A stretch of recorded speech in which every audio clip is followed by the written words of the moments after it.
Convido a amada igreja a abrirem as suas Bíblias no livro dos Salmos, Salmo de número 60. Salmo 60. Ao mestre de canto, segundo a melodia, os lírios do testemunho, hino de Davi para ensinar, quando lutou contra os sírios da Mesopotâmia e o sírio de Zobá, e quando Joabe, regressando, derrotou de Edom 12.000 homens no vale do Sal. Nos diz assim a palavra do Senhor: ó Deus, tu nos rejeitastes e nos dispersaste, tens estado indignado, ó restabelece-nos. Abalaste a terra, fendeste-a, repara-lhe as brechas, pois ela ameaça ruir.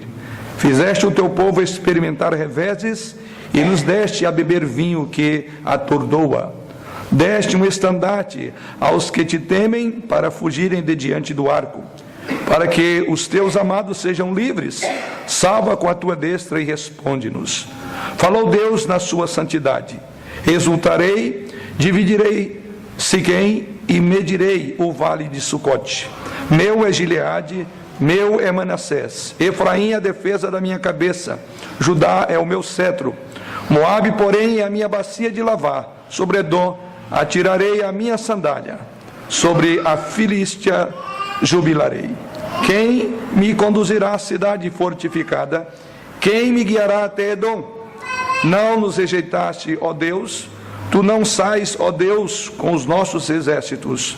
Presta-nos auxílios na angústia, pois vão é o socorro do homem. Em Deus faremos proezas, porque Ele mesmo calca aos pés os nossos adversários. Que o Senhor se digne em nos conduzir pela instrução da sua palavra nesta noite.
Esse cântico entoado nesse momento, ele vai exatamente na contramão daquilo que tem sido caracterizado a vida de muitas pessoas. Pensamos sempre no aqui e no agora, razão pela qual tem se proliferado o número de movimentos religiosos e seitas que enfatizam muito a sua felicidade está naquilo que você tem, naquilo que você é, naquilo que você vem a possuir, na realização pessoal e particular. E poucos de nós têm pensado nesse grande e maravilhoso dia cantado pelo conjunto, e essa é a nossa grande esperança, saber que estaremos lá no céu com Jesus. Que realmente esse cântico seja a expressão do desejo de cada adorador aqui esta noite. Salmo 60. Voltem a abri-lo caso tenham fechado o texto. Vamos voltar os nossos olhos essa noite para esta passagem. Irmãos, sabemos que um dos dilemas que mais inquieta e tem angustiado o ser humano, e até mesmo nós, não somos diferentes, é o fato de como podemos conciliar o cuidado que Deus tem para conosco com as tribulações pelas quais passamos. Como compreender esse cuidado amoroso, por um lado, e as provações, que é uma realidade que todos nós temos experimentado. Para os incrédulos, a questão é ou Deus é bom ou Deus é poderoso. E dentro dessa visão de ou Ele é bom ou é poderoso, então eles entendem que não tem como Deus ser as duas coisas ao mesmo tempo. Isso é, se Ele for bom, mas não consegue impedir que passemos por sofrimento, então Ele não é poderoso. E assim raciocinam os incrédulos, concluindo que, se por outro lado Ele é bom e não quer impedir que soframos, então, ou se Deus é poderoso e não quer impedir que soframos, então Ele não é bom. Mas quero crer que nada pode ser mais ímpio no pensamento humano do que tentar pensar dessa forma. Na verdade, Deus tem um plano maravilhoso. Deus é tanto bom como poderoso. Então não precisamos de negar uma coisa e assumir a outra, por entender que ambas são verdadeiras. Deus tanto é bom como Ele é poderoso. Deus tanto dirige e coordena todas as coisas, visíveis e invisíveis, os mundos, os sóis, as luas, o universo, o mundo visível, o macrocosmo, e o mundo invisível aos nossos olhos, o microcosmo. Não temos dúvida que Deus reina sobre todas as coisas, como também não temos nenhuma dúvida de que Deus é bom, e tudo que Ele faz é bom. Para nós crentes, o fato de Deus permitir que passemos por momentos difíceis e dolorosos, em nada diminui o poder de Deus sobre nós, ou sobre as circunstâncias diante das quais nos envolvemos ou estamos envolvidos. Aliás, compreendemos que as próprias tribulações são oportunidades singulares para conhecermos mais do caráter de Deus. E nós queremos meditar essa noite exatamente sobre esse salmo, que temos como propósito compreender e aprender de Deus mesmo nas tribulações. Como podemos aprender mais de Deus quando passamos por tribulações? É o nosso tema. Vamos orar. Pai, louvamos o Senhor mais uma vez por esta hora, e de uma maneira muito especial. É hora que o Senhor nos falará. E assim como o teu servo no passado, nós todos nos unimos a Ele e dizemos: Senhor, fala, porque nós, servos do Senhor, queremos ouvir a tua palavra.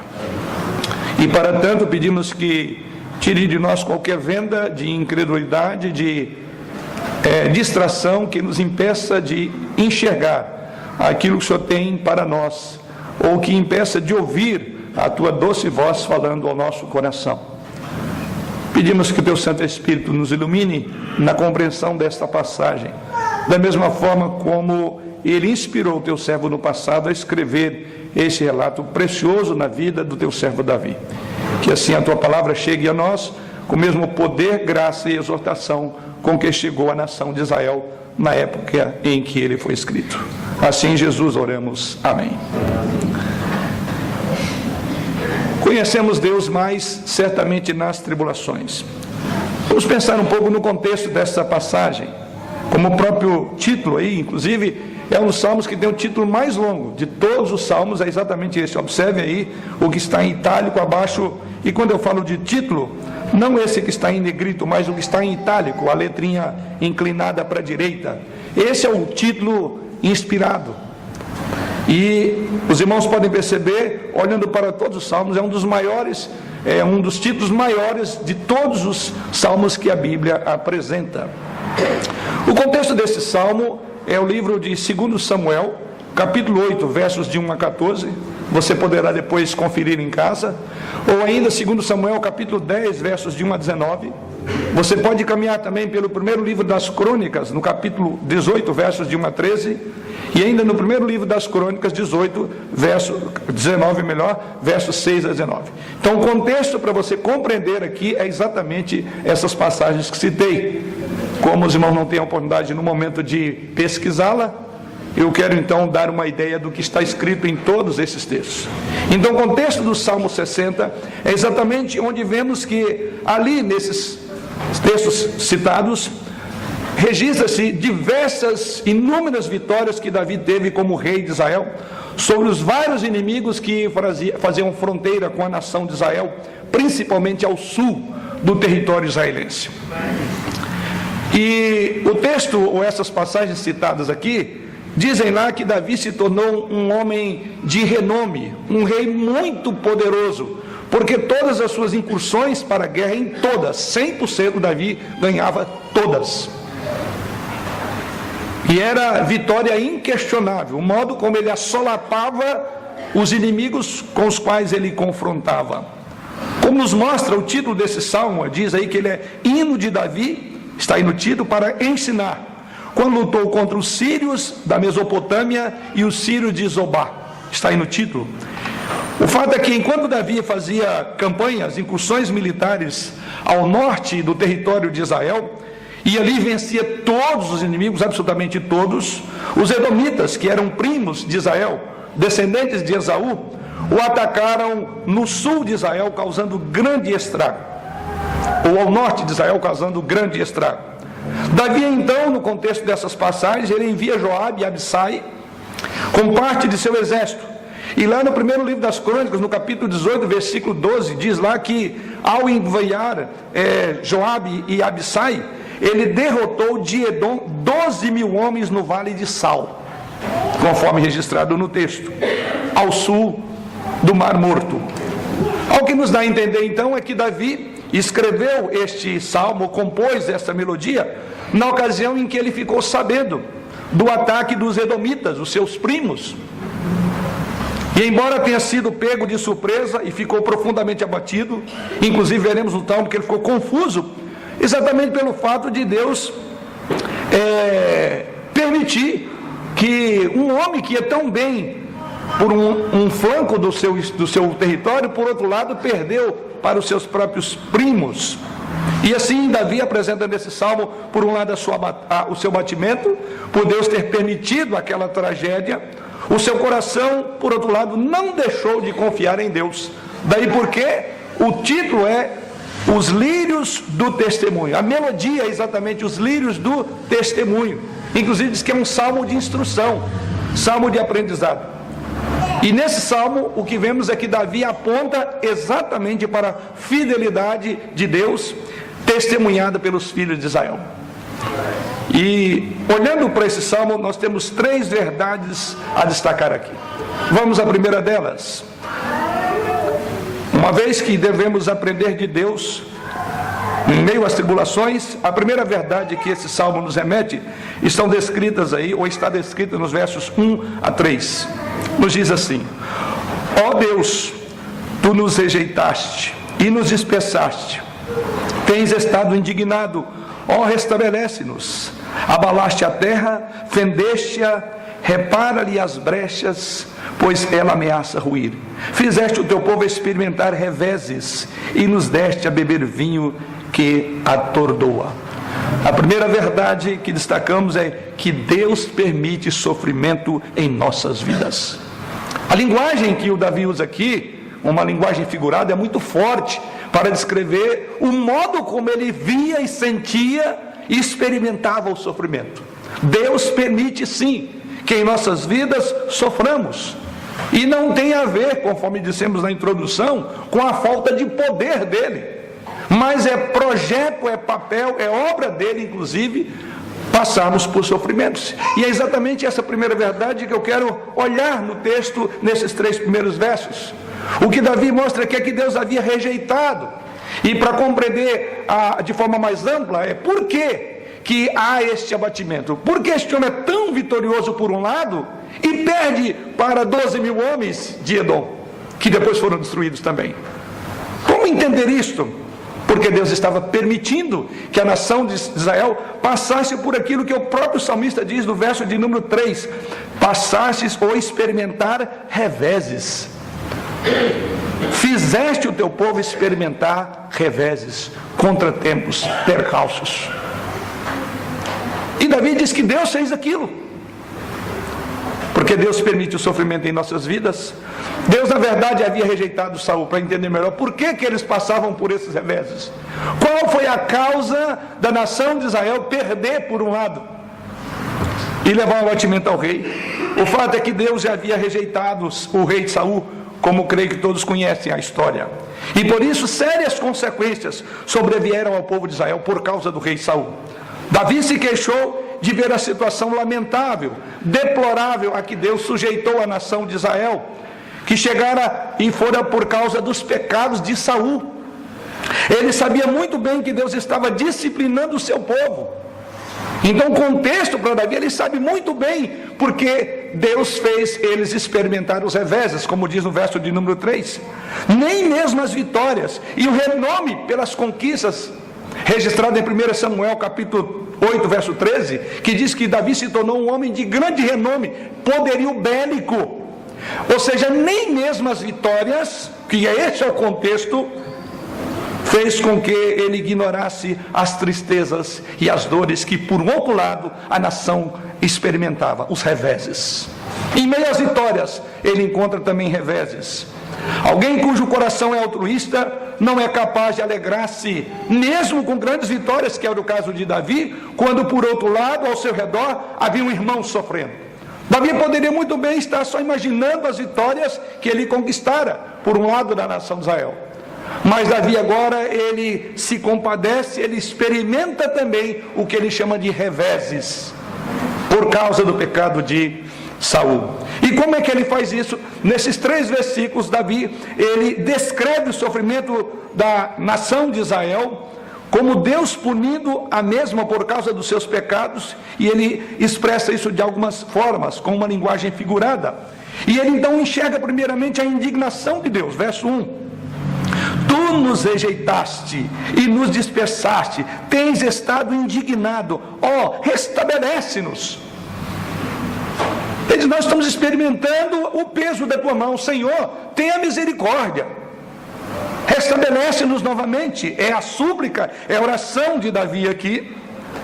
E ele diz que Deus estava indignado e por isso mesmo sabia que somente Deus poderia livrar. Ou seja, eles teriam ser libertos do próprio Deus. Era o próprio Deus em sua misericórdia, somente Ele que poderia inverter o processo aqui. Só Deus em sua misericórdia pode nos livrar de dele mesmo em sua justiça. Só Deus em sua misericórdia pode nos livrar dele mesmo em sua justiça. É Ele que estava agindo justamente. Quem é que poderia livrar? Como ele próprio diz através de outro profeta do Antigo Testamento: agindo eu, quem me impedirá? Saiba disso. Só Deus pode tirar os reveses da sua vida, e você deve suplicar a esse Deus através da sua misericórdia, que é exatamente o que Davi suplica aqui. Mas veja, prosseguindo no verso 2, ele usa alguma figura de linguagem. As figuras de linguagem que Davi usa no versículo 2 são figuras de catástrofes naturais, para descrever a situação a que se encontrava a nação de Israel nesses reveses. A vitória inicial de Edom foi para Davi como que a água de uma represa, diz ele aí, como um terremoto que abalou toda a terra, como um terremoto que abala um edifício e abre profundas fendas na estrutura dele. Essa imagem usada no versículo de número 2. E assim ele diz que o mesmo acontecia em Israel pelo péssimo governo de Saul. Este, por sua irresponsabilidade, por seu orgulho, como sabemos, e querendo matar Davi, para não perder o trono, deixou a nação desguarnecida e cheia de brechas e de fendas em sua defesa, o que facilitou as incursões e os ataques dos inimigos, conforme ele registra aqui. Abriu brecha para a nação. Como podemos aplicar essa primeira verdade desse texto? Podemos aplicar a lição também em nossas vidas, pois quando vivemos focados em nossos próprios interesses e nos descuidamos de nossas responsabilidades e de viver uma vida de santidade aos olhos de Deus, permitimos que brechas sejam abertas, como estava sendo aqui, por causa de Saul, em nossas vidas. O inimigo então pode penetrar, entrar e solapar a nossa vida. Deus estava permitindo que o povo, no dizer do salmista, agora no verso 3, ele diz que o povo experimentasse reveses, ou seja, Deus fez o povo passar por duras provas, a ponto de o povo sentir-se atordoado. Aliás, é outra linguagem que ele usa aí, como quem toma vinho, no final do verso 3, vinho forte, ou um veneno de um animal que tira a lucidez de uma pessoa quando é picada por ele. Nós ficamos profundamente atordoados, Senhor, porque o Senhor permitiu que passássemos por reveses. Como podemos aplicar isso à nossa vida? Nós precisamos entender que reveses em nossas vidas são permitidos por Deus. O sofrimento faz parte da vida dos filhos de Deus. Assim como encontrava-se a nação de Israel, não tenho dúvida que tem sido a maneira como nós temos experimentado os reveses. Podemos estar muito bem no momento, desfrutando de vitórias, de conquistas, como estava Davi, muitas, grandes e poderosas vitórias, e no momento seguinte sermos acometidos por um sofrimento inesperado, por reveses que vêm sobre nós. Todos nós estamos sujeitos a isto, a despeito de sermos crentes em Cristo Jesus, de sermos salvos por sua graça. Não temos nenhuma garantia que não passaremos por sofrimento, ou, para usar a linguagem de Davi, reveses. E é por isso que essa teologia chamada da prosperidade ou triunfalista, ela é diametralmente contrária a tudo que a Bíblia ensina, porque apregoam por aí que Deus, tudo vai dar certo para você. Uma vez você é crente, você tem um atestado de garantia que você não passará por problemas, por privações, por saúde, por problema de saúde. Mas o texto sagrado diz que Deus permitiu que eles passassem por reveses, e é exatamente isso que aprendemos nesse texto. Contudo, não devemos perder de vista que esses sofrimentos são uma ocasião muito especial para conhecermos mais de Deus, que é o nosso tema, conhecendo a Deus através do sofrimento. E aqui estava, Davi estava conhecendo a Deus, a nação de Israel estava conhecendo a Deus através dos reveses que Deus permitira. Esse mesmo salmista, lá no Salmo 119, verso 71, ele diz: foi-me bom ter eu passado pela aflição, para que aprendesse os teus decretos. Você já parou para pensar nisso? Os triunfalistas da teologia da prosperidade não conhecem esse versículo. Foi-me bom eu ter passado pela aflição, para que aprendesse teus decretos. Isso então nos remete para a segunda verdade desse salmo. E essa segunda verdade a encontramos nos versos 4 a 8. Diz-nos assim: deste o estandarte aos que te temem, para fugirem de diante do arco, para que os teus amados sejam livres. Salva com a tua destra e responde-nos. Falou Deus na sua santidade: exultarei, dividirei Siquém e medirei o vale de Sucote. Meu é Gileade, meu é Manassés, Efraim é a defesa da minha cabeça, Judá é o meu cetro, Moabe, porém, é a minha bacia de lavar. Sobre Edom atirarei a minha sandália, sobre a Filístia jubilarei. A segunda verdade que nos remete esse texto encontrada nesses versículos é que Deus sempre intervém em nossos sofrimentos. Se a primeira verdade é que passaremos por reveses, a segunda é que Deus virá em nosso socorro. E é exatamente isso que encontramos nessa parte do texto sagrado, os versos 4 a 8. Davi, na verdade, ele interpretou essa derrota de Israel como sinal de que Deus havia rejeitado o seu povo. Ele disse: tu nos rejeitastes. Mas sendo um homem de fé, em vez de desistir, reuniu o povo ao redor do estandarte. É muito rico essa linguagem do verso de número 4. Deste um estandarte aos que te temem para fugirem de diante de ti. Se os primeiros versos ele diz: tu nos fizeste experimentar reveses. Por outro lado ele diz: mas também tu deste, essa é a afirmação, um estandarte aos que te temem para fugirem de diante do arco. O que Davi quis dizer com o que está escrito no verso de número 4? Que sentido tem esta passagem? Ele ainda continua agora usando a estrutura de batalha e de guerra. E no contexto dessa passagem, ele diz que ele cria que, apesar de Deus permitir os reveses na vida de Israel, Deus tinha um porto seguro. Está na ideia do versículo 4. Ele diz que Deus tinha colocado ali um estandarte, ou seja, uma bandeira. E o que ele tem a dizer nesse versículo 4? Ele diz que mesmo nos reveses temos a convicção de encontraremos um lugar seguro, descrito na palavra bandeira. A bandeira mencionada aqui no verso 4. E essa bandeira aqui não é um tipo daquele que o exército usa para identificar que ali tinha um domínio. Mas essa bandeira aqui, ela era diferente. Essa bandeira significava um lugar de proteção para os soldados. Ele diz: em meio aos reveses haverá uma bandeira do Senhor, haverá um lugar de proteção. E aí ele continua dizendo: eles então deveriam fugir do ataque do inimigo, que aí é chamado de arco. Veja o verso de número 4: deste um estandarte, uma bandeira, um local de proteção para aqueles que te temem, para fugirem de diante do inimigo. O arco do inimigo, as flechas do inimigo. Davi cria que Deus certamente estava e poderia e haveria de intervir em meio ao sofrimento. Eles deveriam fugir do ataque do inimigo, indo para aquele lugar seguro, abrigarem daquele lugar onde Deus havia preparado proteção, que é o seu baluarte, é a bandeira. Deus era a proteção para o seu povo, e que deveria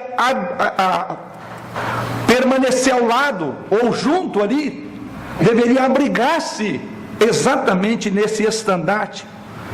E aqui vale ressaltar que um dos nomes hebraicos para Deus é Yahvé Nissi, ou Jeová Nissi, que na nossa língua seria: o Senhor é a minha bandeira. Esse é um dos nomes de Deus, Jeová Nissi. Isso, na verdade, reporta ao fato de que Deus é a própria proteção.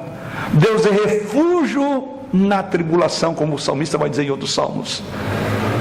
Em meio aos reveses, creia que Deus é Jeová Nissi. Ele é a sua bandeira. Tem um lugar de proteção em meio às batalhas. Ainda que fendam as rochas, que tumultuem as águas, que espumejem os rios, há um porto seguro, Jeová Nissi. É exatamente isso que ele diz no verso 4. Mas prosseguindo no verso 5, ele expressa então a confiança em Deus, dizendo que nele os seus amados estariam livres e salvos por sua destra poderosa. Ele diz: para que os teus amados sejam livres, salva com a tua destra e responde-nos. Ele diz: sempre encontraremos um lugar seguro para que os teus amados. É uma palavra muito interessante aqui. Pessoas que são objetos do teu amor, do teu carinho, do teu cuidado, encontrem lugar para descansar em meio aos reveses. E ele prossegue no verso 6 e 7, e ele descreve agora o domínio de Deus sobre as nações. E assim, no verso 6 ele diz: falou Deus na sua santidade.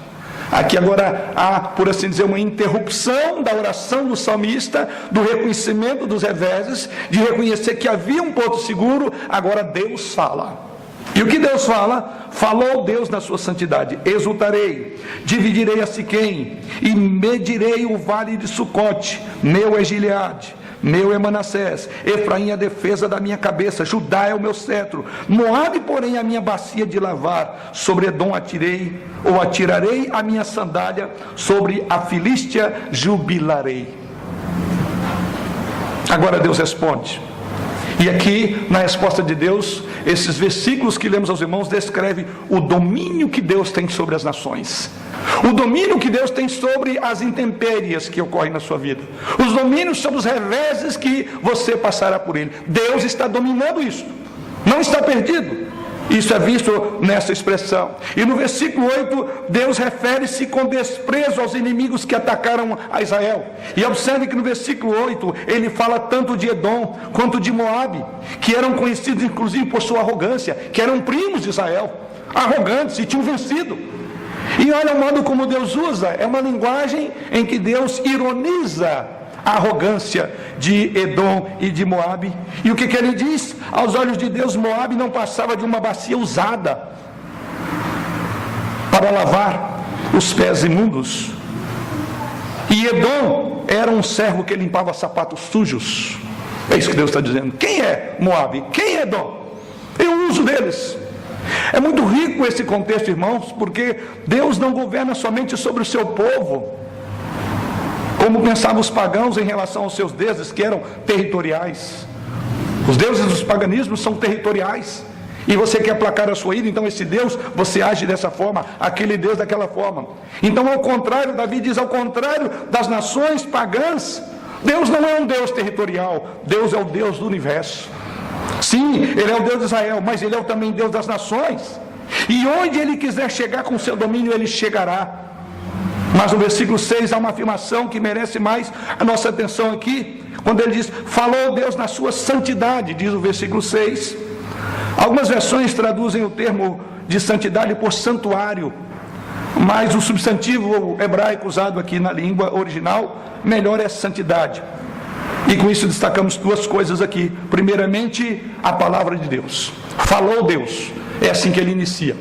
É uma fala soberana. É a mesma expressão, a mesma fala quando Deus trouxe à existência o universo. Haja luz. Em outras palavras, Deus não precisa de fazer nada. Ele fala. Falou Deus. O falar de Deus aqui demonstra a autoridade suprema sobre as situações. Deus fala nos nossos reveses. Não precisamos de explicação, Ele fala. Em segundo lugar, diz que Ele falou em sua santidade. Essa expressão, falou Deus aqui em sua santidade, significa a veracidade da palavra de Deus, como eficácia da promessa. Deus fala. Para aplicarmos os princípios aprendidos nesses versos 4 a 8, aprendemos nesses versos que Deus é soberano, santo e verdadeiro. Assim, Deus é descrito nesses versos. Não há uma só situação na existência humana em que Deus não seja soberano. Portanto, não precisamos ficar desesperados se estivermos passando por tribulações, porque Deus é soberano. Tudo está no controle soberano dele. Segundo, Ele é santo. E a sua santidade nos comunica a verdade de que Ele nos separou para Ele mesmo. Nós somos a menina dos olhos de Deus. E por nos ter separado, Ele não nos desamparará. Deus é santo. E por fim, Deus é verdadeiro. É por isso que nós podemos descansar, confiante que Ele cumprirá com verdade a sua palavra. Ou seja, esses 3 versos revelam que Deus haverá de intervir, ou Ele intervém em nosso sofrimento, nos mostrando quem Ele é. Fala Deus, Ele é santo, soberano e verdadeiro. Não precisamos mais nada quando passamos por reveses. Mas isso então nos remete à terceira verdade que podemos extrair desse texto, que encontramos nos versos 9 a 12, quando lemos: quem me conduzirá à cidade fortificada? Quem me guiará até Edom? Não nos rejeitastes, ó Deus? Tu não sais, ó Deus, com os nossos exércitos. Presta-nos auxílios na angústia, pois vão é o socorro do homem. Em Deus faremos proezas, porque Ele mesmo calça aos pés os nossos adversários. A terceira verdade que somos levados a entender e compreender é que Deus sempre haverá de revigorar a nossa fé. Ao receber a notícia que os edomitas haviam atacado o sul, Davi dirige-se a Deus, e as perguntas que estão aqui nos versos 9 a 10 que lemos, são perguntas que Davi não está, na verdade, duvidando de Deus, mas é uma pergunta de retórica. Na verdade, ele está afirmando que Deus tinha uma aliança com o seu povo, a qual ele não quebraria, porque ele é fiel à aliança. E é por isso que Davi, então, no verso de número 9, ele diz: quem me conduzirá à cidade fortificada? A cidade que Davi se refere aqui tem dividido a opinião dos estudiosos da Bíblia com relação a que cidade seria essa cidade fortificada que Davi diz: quem me levará? Quem me fará? Me levará a fazer incursões contra cidades poderosas. Alguns estudiosos pensam que essa cidade aqui seria Tiro, outros a cidade de Petra ou Sela, e ainda outros Rabá. Todas essas cidades eram importantes, cidades de Edom. O que importa aqui é sabermos que Davi tinha diante de si um desafio enorme: vencer os inimigos justamente onde eles eram mais fortes e guarnecidos. É a cidade fortificada. Ele diz: quem me levará ao poderio dessas cidades para destruí-la? Como dissemos, não que Davi duvidasse, mas na verdade, através dessa pergunta, ele só reafirma de que ele não tinha dúvida de que Deus faria vencer a Edom. Então, na verdade, o que vemos aqui é que Davi orou fervorosamente, e Davi deixou claro que ele não era um homem de ficar olhando para o passado, ainda que tivesse muitas glórias para se alegrar. Então há um misto aqui, ele está com todas as batalhas que ele tinha vencido e ao mesmo tempo um problema. Davi não ficou apegado aqui às vitórias do passado. Ele agora suplica dizendo, no versículo 11 agora: presta-nos auxílios na angústia, pois vão é o socorro dos homens. Que confissão de fé! Grande prova de sabedoria é não confiar no socorro dos homens, mas somente no socorro de Deus. Então essa pergunta de retórica do verso de número 9, ele responde depois no verso de número 11: presta-nos auxílios na angústia, pois vão é o socorro do homem. Ele orou confiante de que Deus haveria de revigorar, dar novo alento à nação que passava por reveses, por batalhas perdidas. Com esta nota de segurança e confiança exclusiva em Deus, Davi então encerra este salmo. No verso de número 12 ele diz aí: em Deus faremos proezas, porque Ele mesmo calca aos pés os nossos adversários. É exatamente com esta nota de confiança exclusiva em Deus que Davi encerra este salmo, mostrando que sem Deus nada podemos fazer, e com Deus podemos fazer, no dizer dele aí, proezas, ou seja, seremos vitoriosos contra os inimigos, sejam eles quais for, sejam as cidades fortificadas quais forem. Em Deus, diz ele, faremos proezas. Em outras palavras, o versículo 12 contrasta com o versículo de número 9. Se o versículo de número 9 é: quem me conduzirá às fortalezas dessa cidade? A resposta é Deus. Em Deus faremos proezas, porque Ele calca aos pés os nossos adversários. Quem subirá contra a cidade fortificada? Deus. É pelo poder de Deus, e Ele tão somente, que será tomada essa cidade, como a história revela que aconteceu, e os textos eu indiquei no início. Leia uma história.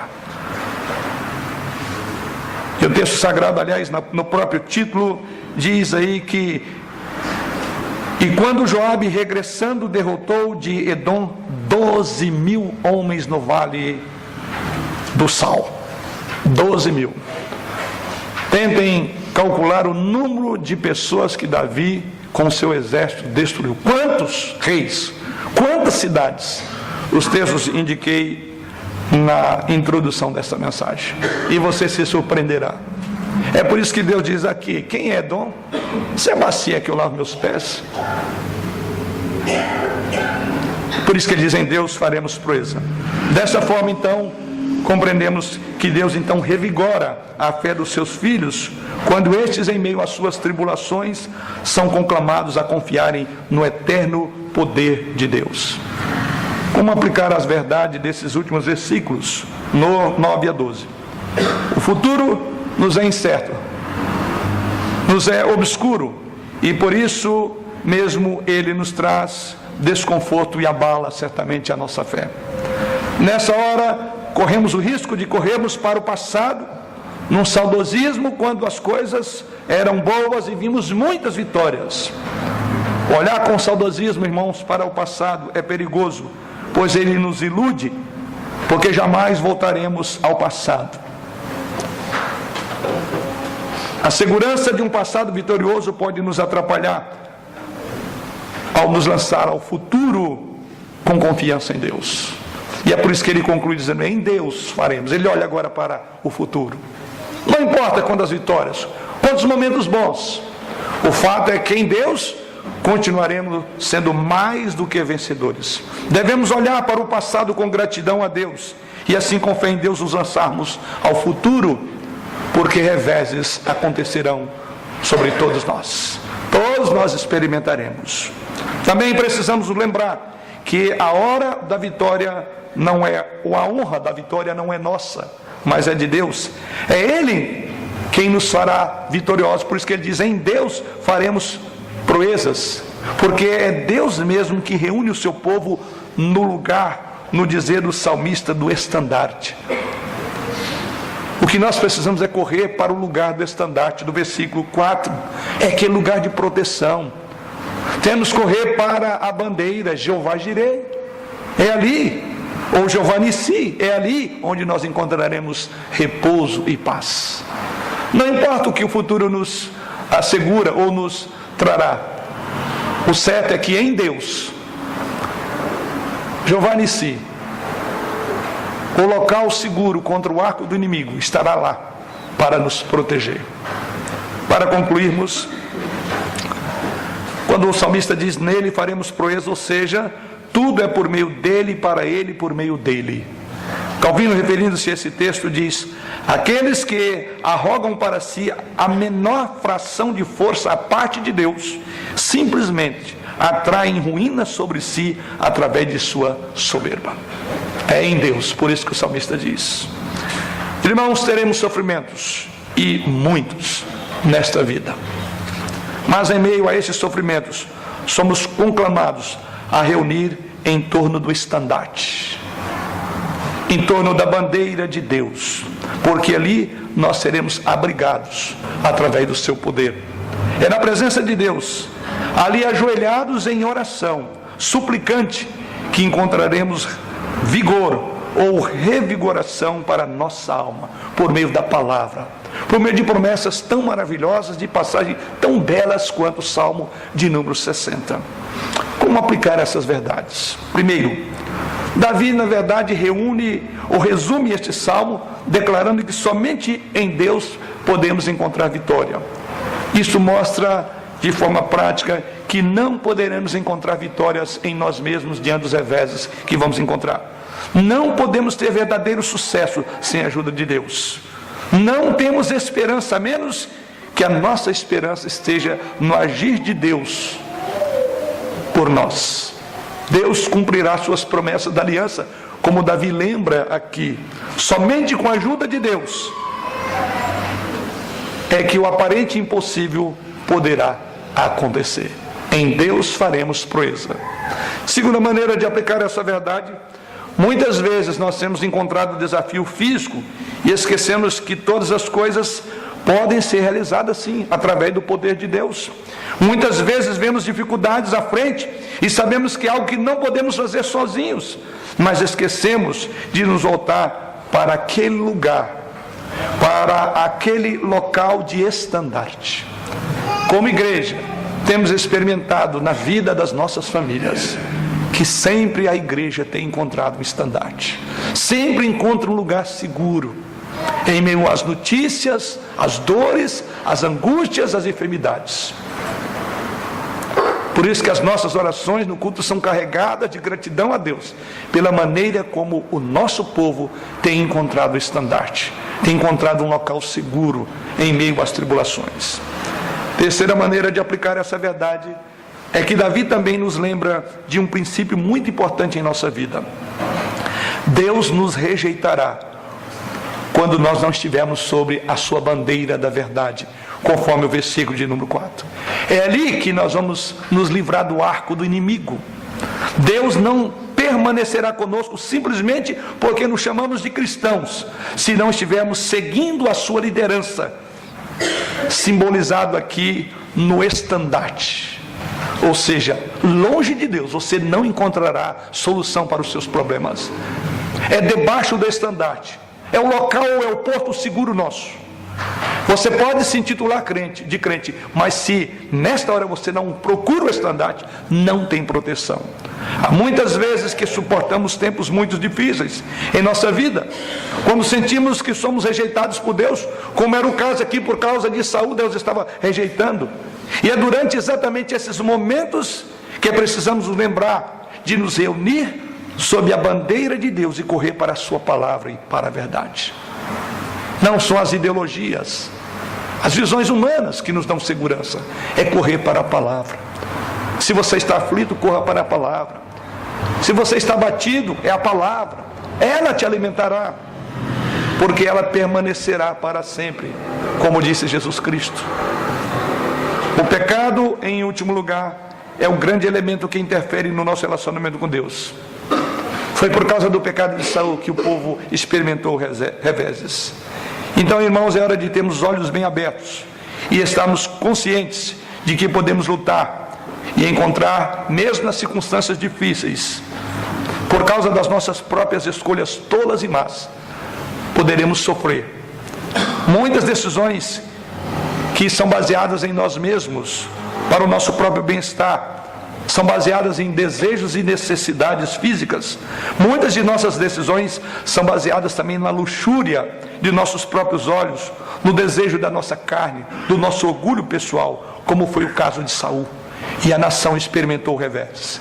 O que significa dizer que muitos dos reveses nós somos culpados por eles, por causa da nossa luxúria, por causa de andarmos longe de Deus, longe da sua palavra, de nos separarmos pelos nossos próprios erros tolos que cometemos em nossa vida. É hora de buscar as respostas de Deus, na verdade de Deus. E assim, como diz o salmista, em Deus certamente faremos proezas, porque Ele mesmo calca aos pés os nossos adversários. Que essas verdades aprendidas às duras penas pelo rei e por toda a nação de Israel sejam instrumentos de graça, de exortação e de aprendizado. Aliás, como é o nome do próprio o título aí, ao mestre de canto segundo a melodia, os lírios do testemunho, hinos de Davi para ensinar. Aqueles que têm ouvido, ouçam, aprendam e apliquem. Foi feito para ensinar este hino. Que este ensino possamos gravar e utilizar em nossos reveses. Amém.